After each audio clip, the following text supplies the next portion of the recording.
देखेंगे कि एक एंजल यानी एक फरिश्ता जिसको हेवन से निकाल दिया गया है एक इंसानी लड़की को पसंद करने लगा है। यही से कहानी कुछ वक्त पहले जाती है और मूवी के स्टार्ट में हमें बताया जाता है कि हजारों साल पहले इस यूनिवर्स में सिर्फ अंधेरा ही था। लाइट नाम की कोई भी चीज इस यूनिवर्स में एग्जिस्ट नहीं किया करती थी, लेकिन फिर कुछ अरसे बाद गॉड्स ने लाइट बनाई, हर चीज ब्राइट हो गई यानी रोशन हो गई और फिर एक हेवन बना, जिसके बाद सब कुछ बिल्कुल परफेक्ट चल रहा था। सारे गॉड्स और एंजल्स मिलकर हेवन में रहा करते थे, लेकिन फिर एक दिन एक एंजल गॉड की बात नहीं मानता, जिससे एंजल्स और गॉड्स के दरमियान में लड़ाई हो जाती है। और अब सारे एंजल्स को कोई ना कोई साइड चूज करनी थी, जिसमें या तो वो सिर्फ गॉड्स की साइड चूज कर सकते थे या फिर वो उस एंजल के साथ रह सकते थे जिसने गॉड से लड़ाई की थी और अब वो डीमन बन चुका था। काफी सारे एंजल्स अपनी अपनी साइड चूज कर लेते हैं, लेकिन फिर भी कुछ एंजल्स थे जिन्होंने कोई भी साइड चूज नहीं की थी, इसीलिए गॉड्स ने उन्हें अब अर्थ पर भेज दिया था तब तक के लिए जब तक वो कोई साइड चूज नहीं कर लेते,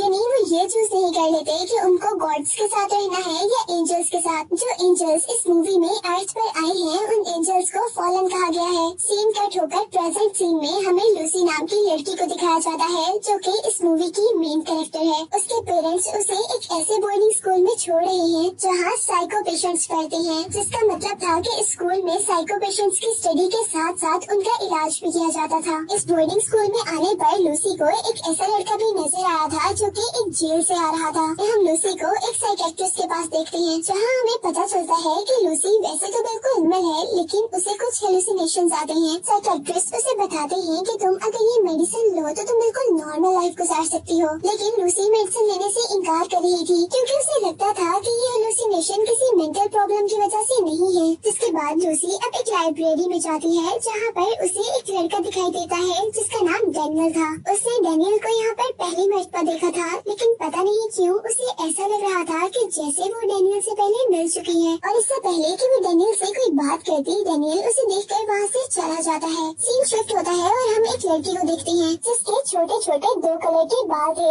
और वो यहाँ पर लूसी से लड़ने लग गई थी। लूसी इस बात से हैरान थी कि ये लड़की उसे कैसे जानती है, जिस बात का वो लड़की उसे जवाब देती है कि मैं तुम्हारे बारे में सब कुछ जानती हूँ, तुम एक किलर हो। और ये बात सुनते ही हम देखते हैं कि लूसी को दोबारा हेलुसिनेशंस आए थे, जहाँ वो किसी आग लगे हुए घर के अंदर बैठी हुई थी। यहाँ उस लड़की और लूसी के दरमियान में फाइट हो जाती है। अब हमें लूसी को ग्राउंड में दिखाया जा रहा था। ग्राउंड में उसके ऊपर हम देखते हैं कि एक एंजल स्टैचू गिरने वाला था, जिसके उसके ऊपर गिरने से वो यकीनन मर सकती थी, लेकिन ऐसा नहीं होता। उसे यहाँ पर इस स्टैचू से डैनियल बचा लेता है और यहाँ दोबारा डैनियल के बचाने पर या उसके करीब आने पर लूसी को हेलुसिनेशन स्टार्ट हो गई थी। वो समझ नहीं पा रही थी कि डैनियल को देखते ही उसे हो क्या जाता है, जबकि डैनियल को हम उस लड़की के साथ देख रहे थे जिसकी लूसी के साथ लड़ाई हुई थी। डैनियल असल में अपनी विंडो से लूसी को देख रहा था और ये कहते देख कर वो लड़की डैनियल से कहती है कि तुम्हें उसकी तरफ अट्रैक्ट नहीं होना चाहिए। वो कहती है कि तुम नहीं जानते ये तुम्हारे लिए बहुत मुश्किलें पैदा कर सकता है। जबकि क्लास में अब लूसी आखिरकार हिम्मत कर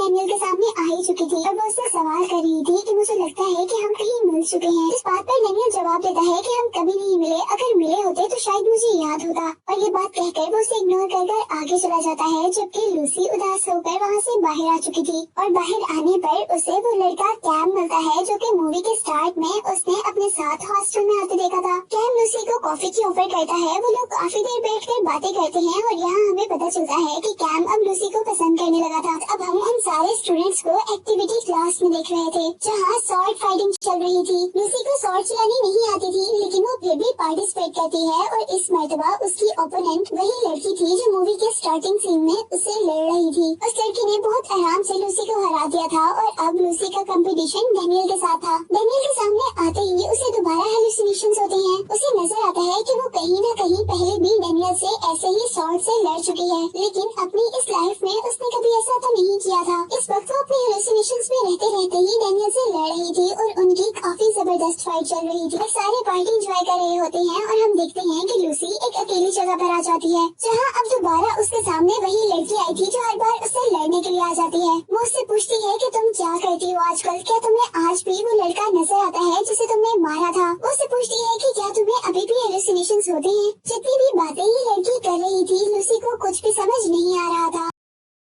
लूसी जो कि सब सिचुएशन से घबरा चुकी थी, वो आज पहली मर्तबा अपनी मेडिसिन लेती है ताकि उसे रात को डरावने ख्वाब न आए। अब हमें मूवी में लूसी का पास्ट बताया जा रहा था, जिसमें लूसी का एक फ्रेंड था और एक दिन जब वो दोनों अकेले होते हैं तो वहाँ लूसी को कुछ शेडोज नजर आते हैं और उन शेडोज की वजह से लूसी के देखते ही देखते उस पूरे घर में आग लग चुकी थी, जिस घर के अंदर लूसी और वो लड़का था। लूसी तो किसी न किसी तरह से बाहर निकल गई थी, जबकि वो लड़का उसी घर में मर चुका था, जिसके बाद से उसे जब भी हेलुसिनेशंस होते हैं या वो शेडोज देखते हैं तो वो बहुत ज्यादा डर जाती है। लूसी बेन से कहती है कि मैं बहुत डेंजरस हूँ, तुम भी मेरी फ्रेंड ना बनो, मेरी वजह से लोग मर सकते हैं। उसके बाद वो सुनती है कि डैनियल और टीचर उसी के बारे में बातें कर रही हैं, जहाँ डैनियल टीचर से कह रहा है कि लूसी को हमारे प्रोटेक्शन की जरूरत है। ये बात सुनकर लूसी को खुशी तो हुई थी, लेकिन वो फौरन उस रूम से बाहर आ गई थी कि डैनियल उसे देख न ले, और डैनियल तो फिर भी उसे देख चुका था। लूसी वहाँ से डैनियल की एक ड्राइंग उठाकर ले आई थी। लूसी जैसे ही डैनियल की ड्राइंग देखती है तो उसे लगता है कि शायद ही कुछ उसने पहले देखा हुआ है।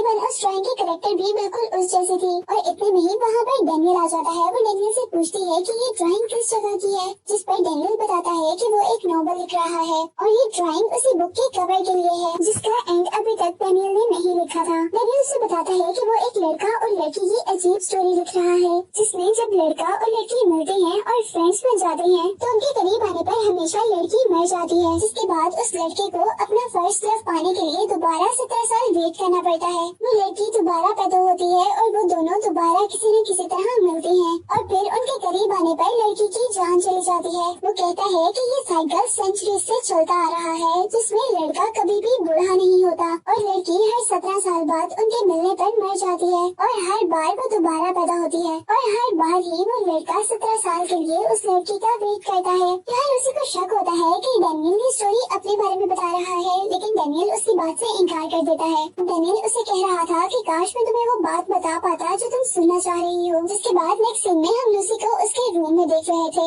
आज रात लूसी का बर्थडे था, इसीलिए उसके पास कैम आया था। उसे अपने साथ एक पार्टी में चलने को कहता है, जिसकी शर्त उसने ये रखी थी कि अगर लूसी उसके साथ पार्टी में जाएगी तो वो उसके सारे सवालों का जवाब दे देगा। वो लोग पार्टी कर रहे होते हैं और लूसी काफी मर्तबा उससे अपने बारे में सवाल करती है, लेकिन कैम किसी भी बात का जवाब नहीं देता। तभी यहाँ पर डैनियल आ जाता है। उन दोनों के दरमियान में लड़ाई हो जाती है और वो लोग एंजल्स की बातें कर रहे होते हैं, जो कि किसी की समझ में नहीं आ रही थी। उन दोनों की लड़ाई देखकर यहाँ पर लूसी घबरा चुकी थी और वो वहाँ से भाग जाती है। और अब पार्टी से बाहर निकलने पर उसे दोबारा कुछ वियंस आ रहे थे। वो वियंस अब बहुत ज्यादा रियलिस्टिक लग रहे थे, ऐसे जैसे अब उसके साथ भी सब कुछ हो रहा हो। और वो इस बात का पता चला चुकी थी कि कहीं न कहीं ये वियन डैनियल के साथ जुड़े हुए हैं। इसीलिए लूसी अपनी फ्रेंड बेन के पास आती है, जो कि कंप्यूटर्स में बहुत माहिर थी। वो लोग डैनियल की पिक्चर लेकर एक खास सॉफ्टवेयर में डालते हैं, जहाँ से उसके बारे में वो सारी इंफॉर्मेशन निकाल सकते थे। और सॉफ्टवेयर से उनको पता चलता है कि जो फोटो उनके पास थी वो डैनियल की सेंचुरीज पुरानी फोटो थी। वो लोग ये देखकर बहुत ज्यादा सरप्राइज थे कि हजारों साल बाद भी डैनियल बिल्कुल वैसा कैसे हो सकता है। उसके फेस पर एजिंग की कोई निशानी नहीं थी। वो लोग उसके बारे में और सर्च करते हैं, जहाँ पर उन्हें एक और तस्वीर मिलती है, जिस तस्वीर में डैनियल और लूसी सालों पहले एक साथ। इसके बाद अब दोबारा लूसी के पास की तरह उसे यहाँ पर भी शेडो नजर आते हैं और उस पूरी लाइब्रेरी में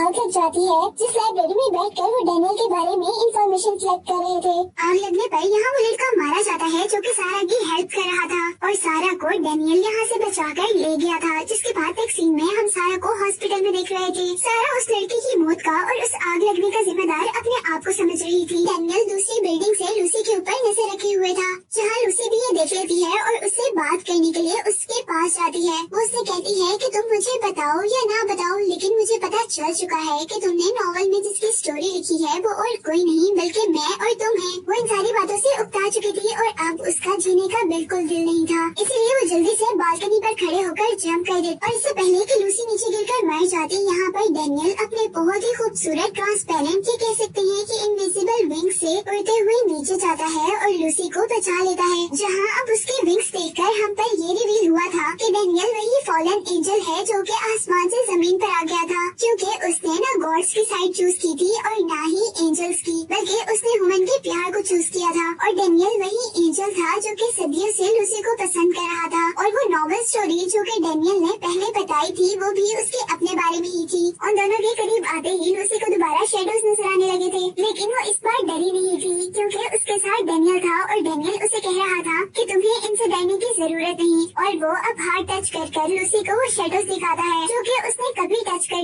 नहीं देखे थे, और वो शेडोज लूसी को उसके सारे पास्ट की स्टोरी सुनाते हैं। अब क्योंकि यहाँ डेनियल और लूसी दोबारा मिल चुके थे, तो साइकिल के अकॉर्डिंग उनके करीब आने पर लूसी मर सकती थी। उसे लगता था कि इस मर्तबा लूसी नहीं मरेगी, क्योंकि इस बार उसे कुछ चेंज नजर आता था लूसी की आंखों में। और यहाँ कैम आकर लूसी को कहता है कि तुम ऐसा बिल्कुल मत करना, तुमने अगर ऐसा किया तो तुम्हारी डेथ हो जाएगी। वो कहता है कि डेनियल को छोड़कर तुम मेरे साथ चलो। लूसी फिर भी कैम की बात नहीं मानती और यहाँ पर डेनियल और लूसी दोनों प्यार करते हैं। लेकिन इस मर्तबा लूसी को कुछ भी नहीं हुआ था, यानी उनका कर्ज टूट गया था, और उनका कर्ज टूटने से यहाँ पर मौजूद सारे एंजल्स डर चुके थे। यानी हमें पता चला था कि डेनियल के साथ यहाँ पर बाकी लोग यानी कैम वगैरह वो भी एंजल्स थे, और वो डर इसलिए रहे थे क्योंकि जब इन लोगों का कर्ज ब्रेक होना था तो लूसीफर को जरूर गुस्सा आता और वो उनसे बदला लेने के लिए आसमान से जमीन पर आ सकता था। इसीलिए डेनियल यहाँ से लूसी को एक सेफ जगह पर बचाकर लेकर जाना चाहता था। यहाँ कैम को भी अपनी हार पर बहुत गुस्सा था क्योंकि लूसी ने कैम की जगह डेनियल को चुना था, इसीलिए उन दोनों के दरमियान में लड़ाई चल रही थी। वो लोग आसमान में उड़ते हुए लड़ रहे थे और उनके लड़ने की वजह से वहाँ पर तूफान भी आ चुका था। सीन्स अब शिफ्ट होते हैं टीचर और लूसी की तरफ। यहाँ टीचर बता रही थी कि डेनियल सिर्फ लूसी की वजह से हेवन में नहीं जा सकता। हालांकि वो ये नहीं जानती थी कि डेनियल और लूसी का कर्ज ब्रेक हो चुका है। वो अब लूसी की फ्रेंड को मारकर लूसी तक पहुँचती हैं उसको मारने के लिए, क्योंकि उनको लगता था कि लूसी के मरने के बाद उनका साइकिल खत्म हो जाएगा और डेनियल इजीली उनके साथ हेवन में चला जाएगा। और इससे पहले कि वो लूसी को मार सकती, यहाँ पर जल्दी से डेनियल आ जाता है और वो लूसी को बचा लेता है, जिसे देखते ही टीचर एंजल वहाँ पर गायब हो चुकी थी। कर्ज भी अब ब्रेक हो चुका था और यहाँ लूसी और डेनियल भी मिल चुके थे। यहाँ लूसी भी कन्फेस करती है कि वो हमेशा से डेनियल को बहुत चाहती है और चाहती रहेगी। जिसके बाद डेनियल लूसी को अपने प्यारे से विंग्स पे उठाकर हेवन की तरफ लेकर जा रहा था, जिसके साथ ये मूवी यहीं पर एंड हो जाती है।